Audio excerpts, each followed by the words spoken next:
Before we dive in, let me leave you with a truth that echoes across every chapter in human history. Nothing we are began in silence. Every civilization, every story, every ancestor left a trail of wisdom waiting to be rediscovered. What you are about to hear is a part of a legacy, preserved, decoded, and brought back to the forefront. I'm OG Mooney. Welcome to AI Legacy Lab.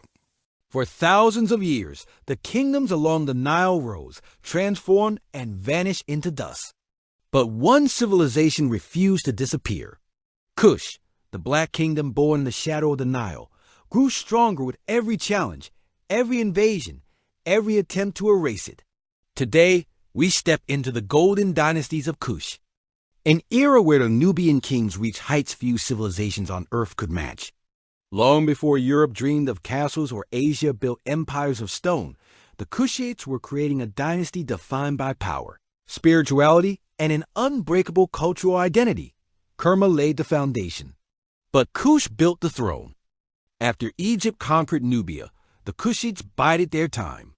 They absorbed knowledge, observed Egyptian rule, and quietly rebuilt their strength. From deep within the southern Nile, far from the eyes of their conquerors, a new capital emerged, Napata, a holy city, a political center, and the birthplace of a dynasty that would change world history. It was here that the Kushite kings began restoring their lost traditions. They revived ancient religious practices. They honored ancestors, preserved sacred symbols, and revived Nile Valley spirituality in ways Egypt itself had begun to forget. The Kushites didn't just imitate Egypt, they perfected it. As centuries passed, the people of Kush grew wealthier from trade routes that connected Africa's interior to the Mediterranean world. Gold, ivory, cattle, incense, ebony, iron, and exotic goods poured through Kushite lands. Power followed wealth, and soon the world began to notice a new force rising in the south. Then came the turning point, a line of rulers unlike any in Africa's history. The Kushite kings of Napata were disciplined, visionary, and fiercely committed to restoring African sovereignty along the Nile. They believed the world had forgotten who the Nile truly belonged to. So they marched north. Under the leadership of King Kashta, the Kushites began extending their influence back into Egypt. He placed his daughter, Amenirtis, into the powerful religious office of God as wife of Amun, a brilliant political move that gave fully Kush control over Egypt's spiritual authority. But it was Kashta's son who made the boldest move of all. Piye, the warrior king, the unifier, the man whose legacy would echo across 3,000 years. As Egypt fell into fragments of civil war, Piye saw his moment. He led a campaign up the Nile, conquering city after city with a blend of strategy, diplomacy, and spiritual legitimacy. He did not see his conquest as war. He saw it as restoration, a divine mission to return order to the Nile Valley. When Piye finally reached the heart of Egypt, he stood not as an invader, but as a liberator. He ended the chaos, unified the region, and established what historians now call the 25th dynasty, the Kushite dynasty of Egypt. For nearly a century, African kings ruled both Kush and Egypt together. They brought stability, architecture, and spiritual revival. Temples were restored. Sacred traditions were revived. Monuments were rebuilt in honor of the ancestors.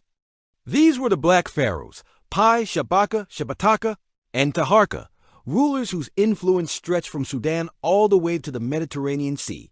Taharqa, in particular, became legendary. He led military campaigns, built monumental structures, and preserved the Nile Valley during times of drought and war. His reign was so influential that he is mentioned in the Bible and referenced in inscriptions across Africa and the Middle East. But no dynasty lasts forever.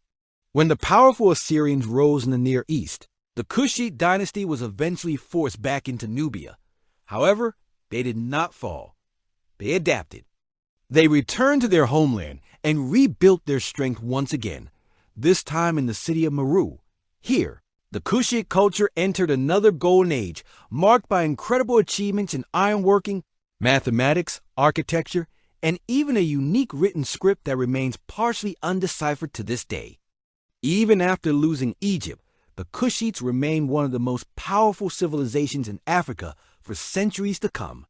The golden dynasties of Kush remind us that African civilizations were never passive, never silent, and never forgotten. They rose, conquered, rebuilt, and reshaped history more times than the world acknowledges. Their legacy stands as a powerful reminder. Africa was never waiting for discovery. It was writing its own story. And today, that story finally returns to light. This is a iLegacy Lab, preserving the legacy one episode at a time.